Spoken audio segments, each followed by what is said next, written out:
2월 마지막 주 큐티 가이드입니다. 이제 새 학기의 시작인 3월이 한 주 앞으로 다가왔습니다. 추운 겨울이 지나가고 만물이 소생하는 봄의 문턱에서 한 주간 말씀을 통해 모든 성도님들의 심령도 새롭게 되길 소망하며 큐티 가이드를 시작하겠습니다. 이번 주 함께 은혜 받으실 큐티 본문은 마가복음 6장 1절부터 7장 14절까지의 말씀입니다. 첫 번째 부분은 마가복음 6장 1절부터 13절까지 배척당하신 예수님 그리고 12제자의 파송. 두 번째 부분은 마가복음 6장 14절부터 29절까지 세례 요한의 죽음. 세 번째 부분은 마가복음 6장 30절부터 44절까지 5,000명을 먹이신 예수님.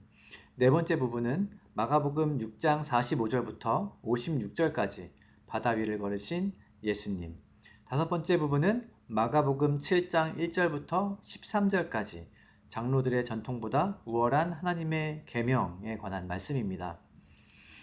먼저 첫 번째 부분을 함께 살펴보겠습니다. 마가복음 6장 1절부터 6절의 본문을 보면 예수님께서 자라신 고향인 나사렛의 한 회당에서 가르치시는 모습을 볼 수 있습니다. 그런데 여기서 그 예수님을 고향 사람들은 배척합니다.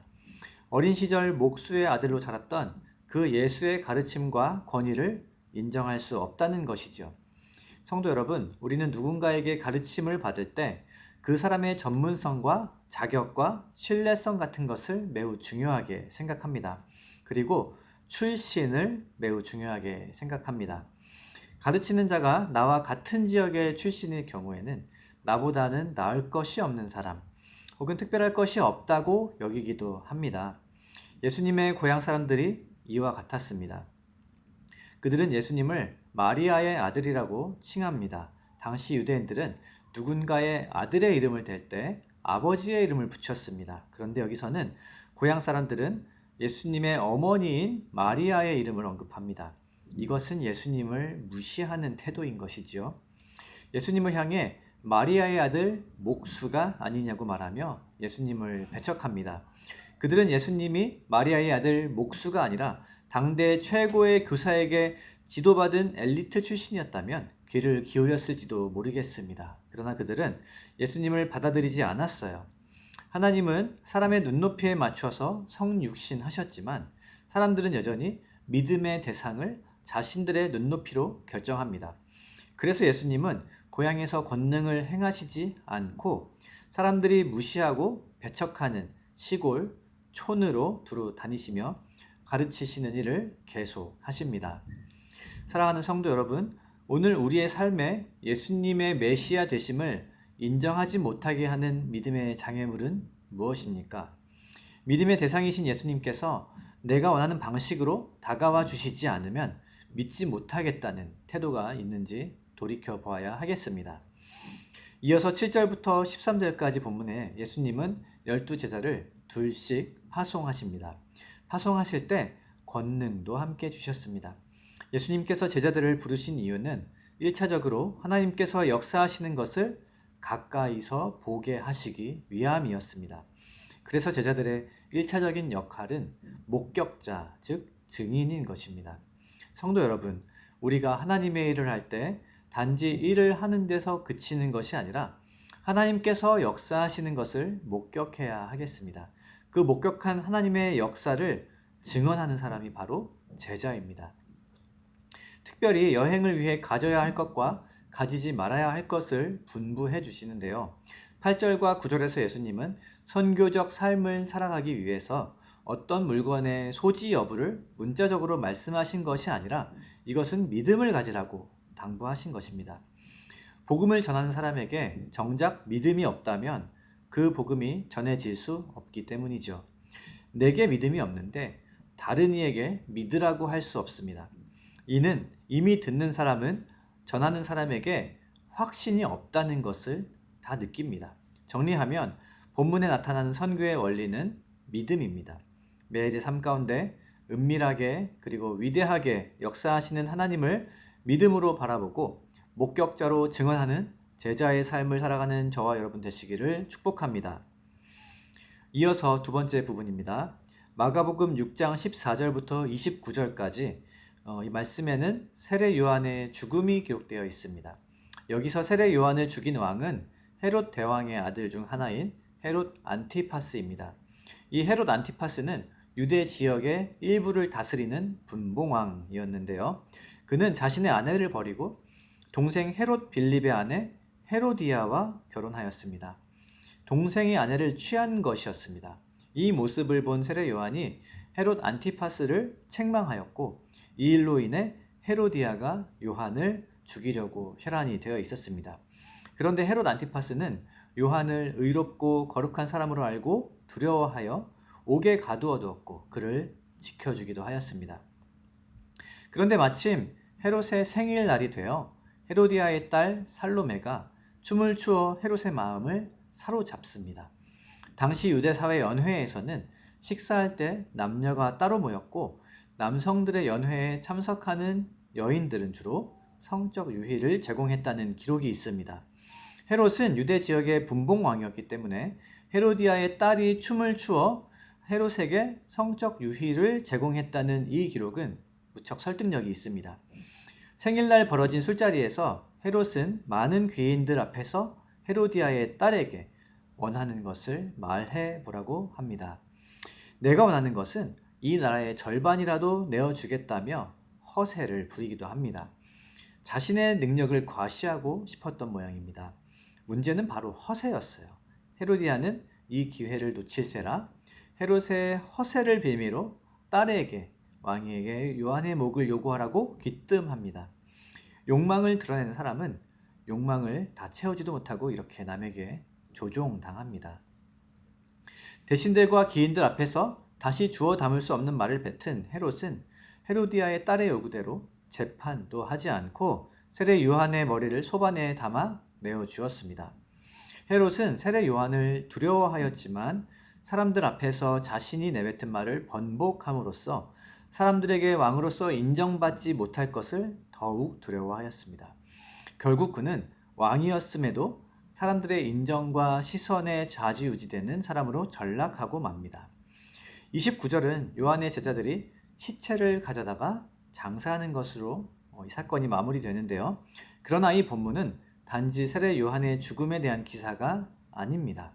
이것은 예수님을 따르는 제자들이 맞이하게 될 상황을 예고한 것입니다. 하나님 말씀대로 살면 어려움과 핍박도 당합니다. 이것은 당연한 것입니다. 사랑하는 성도 여러분, 하나님의 말씀대로 하나님의 뜻대로 살았는데 아무런 핍박이 없다면 우리는 신앙을 한번 점검해 보아야 하겠습니다. 왜냐하면 믿음이 형통한 삶만을 보장해 주지는 않기 때문입니다. 복음서는 계속해서 믿는 자들이 감당해야 할 환난과 고난을 예고합니다. 복음은 믿음으로 의인을 더욱 의롭다 하고 악인을 더욱 정죄하는 심판적 성향을 갖고 있습니다. 의인들의 존재 자체가 악인들을 더욱 정죄하기 때문에 악인들은 의인을 핍박하는 것입니다. 세례 요한의 의로움이 헤롯과 헤로디아의 악한 행위를 정죄하고 심판했기 때문에 그들은 견디지 못했습니다. 예수님을 믿음으로 말미암는 환난과 핍박은 성도의 의로움을 웅변하기도 하는데요. 이는 예수를 아주 잘 믿고 있다는 증거입니다. 요한복음 3장 30절에서 세례 요한은 사람들이 다 예수님께 가는 모습을 서운해하는 제자들에게 한 문장을 남깁니다. 그는 흥하여야 하겠고 나는 쇠하여야 하리라.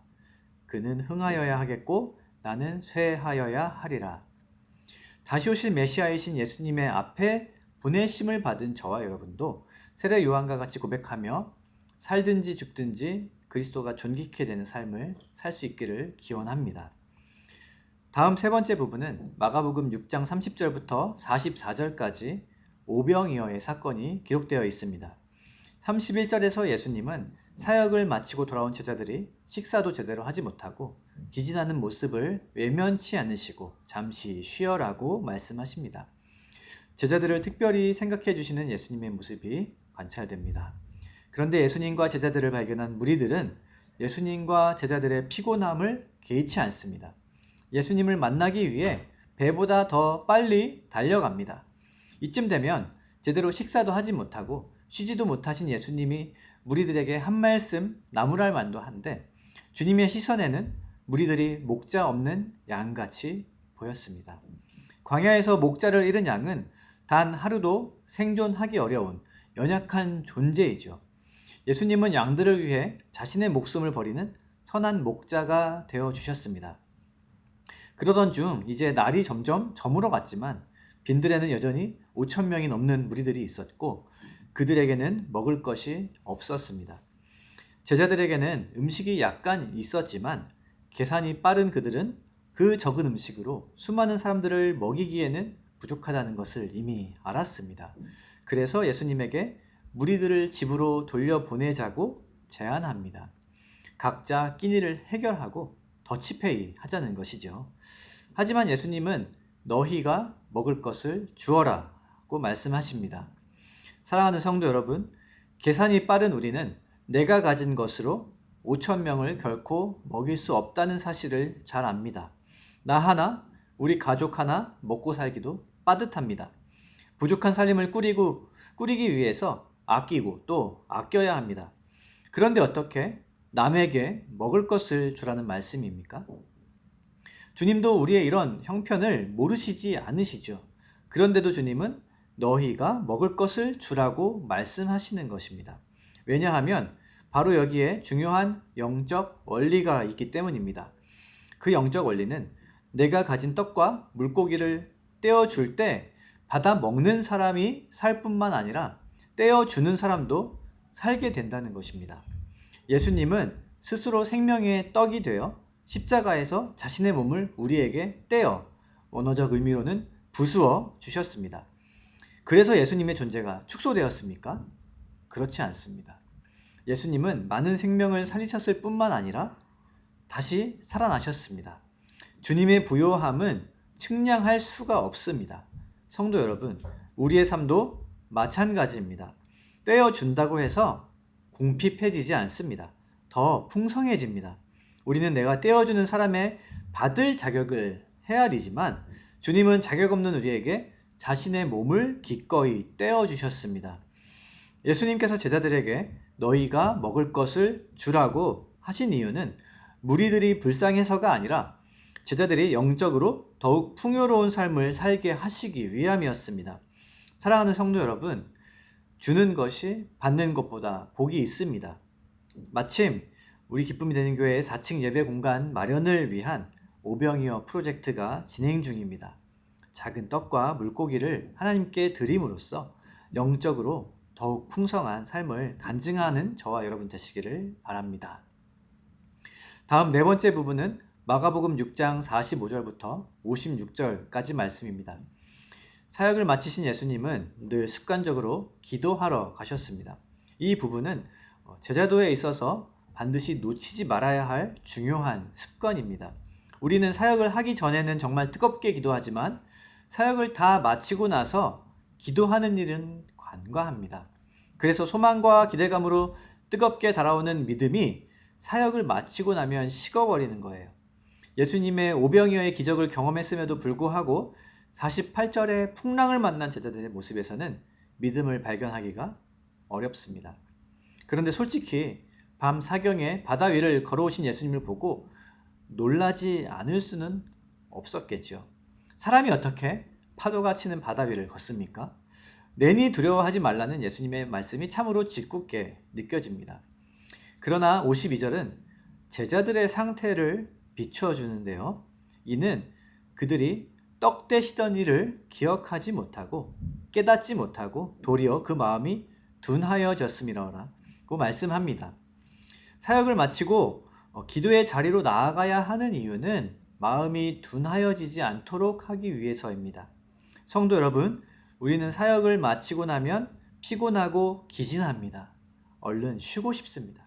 그러나 예수님처럼 기도해야 하겠습니다. 이는 종교적 의무감이 아닌 하나님과의 친밀감에서 비롯되어야 하겠죠. 일상을 살아가면서 가까운 사람의 위로도 물론 필요하지만 하늘로부터 임하는 위로를 맛보면 더 큰 위로와 평강이 우리에게 임할 줄로 믿습니다. 마지막으로 다섯 번째 부분은 마가복음 7장 1절부터 13절까지의 본문입니다. 예수님께서는 바리새인들과 서기관들의 외식에 대해서는 한치의 양보도 하지 않으셨는데요. 손을 씻지 않고 음식을 먹는 제자들을 향해 바리새인들과 서기관들이 장로들의 전통을 강조할 때 이사야의 예언을 인용하시며 매우 무섭게 야단을 치셨습니다. 성도 여러분, 전통은 한 가문이나 민족의 정체성을 반영하기 때문에 어떤 의미에서는 매우 가치가 있습니다. 하지만 그 전통의 잣대로 모든 것의 가치를 정할 수는 없습니다. 내가 지키는 종교적 전통과 의무의 잣대로 다른 사람을 판단하는 것은 오만입니다. 율법주의자들은 사람들이 많은 데서는 자신의 자격 있음이나 의로움을 나타내지만 때때로 율법을 자신에게 유리하게 적용하기도 하였습니다. 6장 11절의 고르반이 그것입니다. 바리새인들은 고르반이라고 하여 하나님께 드려질 제물을 구별해 두었는데 문제는 부모님이 도움이 필요한 상황에서 내 재산은 고르반입니다 라고 말하면 부양의 의무를 면제받을 수 있었습니다. 그런데 주님께서 사람의 속마음을 모르실까요? 율법주의자들 중 몇몇은 고르반이라고 해놓고 생계가 어려운 부모님을 돕지도 않았고 하나님께 드리지도 않았습니다. 부모님도 속이고 하나님도 속이고 자신도 기만하였습니다. 이는 10계명 중 제5계명을 어긴 것이지요. 그리고 하나님께 드린다고 거짓말한 것입니다. 예수님께서는 그 부분을 지적하시며 손 안 씻고 음식 먹는 자를 정죄하는 그들의 이율배반적인 태도를 공개적으로 비판하셨습니다. 손 씻지 않고 음식을 먹는 사람들을 율법의 잣대로 판단하는 너희여, 부모를 공경하라는 하나님의 말씀은 왜 지키지 않느냐라는 것이죠. 사랑하는 성도 여러분, 우리는 교회 공동체에서 큐티를 매일 하지 않거나 기도를 전혀 하지 않는 다른 사람들의 신앙적이지 못한 모습을 함부로 비난해서는 안 되겠습니다. 우리는 모두 이율배반적인 들보가 감추어져 있어요. 주님께서는 우리가 남을 비난하는 순간 말씀을 온전히 살아내지 못하는 내 모습을 보게 하실 것입니다. 예수님을 주로 고백하는 삶이란 신앙적 전통을 내세우며 더욱 종교적인 사람이 되는 것이 아닙니다. 오히려 사람의 전통보다 우월하신 하나님의 계명을 따르는 사람이 되는 것입니다. 그 계명이란 하나님 사랑과 이웃 사랑이죠. 이웃을 포용하고 사랑해야 하는 상황에서 전통을 과감하게 포기할 수도 있어야 하겠습니다. 성도 여러분, 이제 2월을 한 주 남겨두고 있습니다. 벌써 2025년의 2달이 다 지나갑니다. 바라기는 화살과 같이 지나는 인생과 이 시간을 허비하지 않고 영원하신 하나님께 소망을 두며 만물이 소생하는 봄의 계절 3월을 맞이하시는 기쁨이 되는 교회 모든 성도님들 다 되시기를 주님의 이름으로 축복합니다. 하루하루 주신 말씀을 묵상하며 개인의 기도와 공동체의 기도 제목을 놓고 함께 중보해 주시기를 바랍니다. 감사합니다.